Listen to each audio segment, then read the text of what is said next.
the first real-world consequences of dwindling federal COVID-19 funds have started to be felt in recent days. Coronavirus tests for uninsured patients are no longer free in some places. That's because the program that reimbursed clinics and hospitals for the testing, as well as for treating uninsured patients with COVID-19, stopped accepting claims last week due to lack of sufficient funds. Some clinics have already started to turn away people without insurance who come to get free vaccines for uninsured people are next. That funding will run out next week.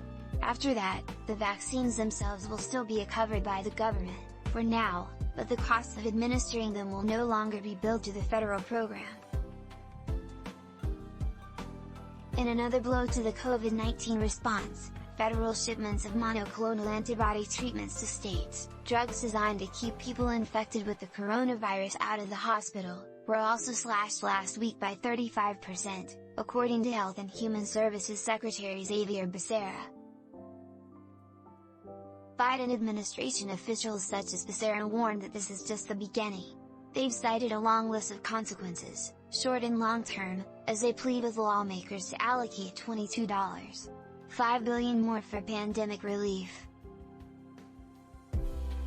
At the moment, that request for funding appears stalled in Congress. That has hospitals and public health experts worried that the U.S. will be poorly equipped to identify, let alone manage, whatever happens next with the pandemic.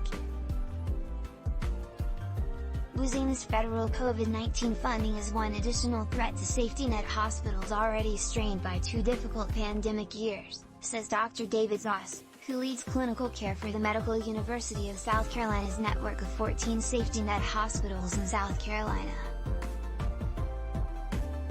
He says that even without a pandemic, hospitals that primarily serve low-income patients run on tight margins.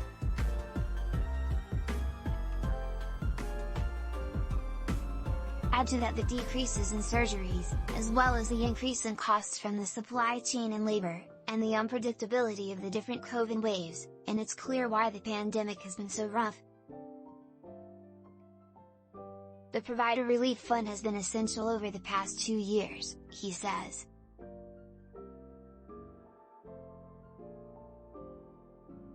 His hospital network has gotten $9.8 million of hospital reimbursement for predominantly inpatient care of uninsured COVID patients, that is now going away, he explains.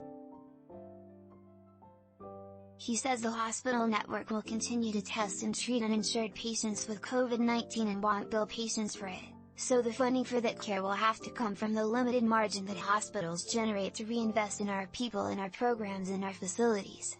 The reduced Monday. Zaas health system has been providing those drugs to patients and even turned an old restaurant in a shopping mall into a COVID-19 infusion center,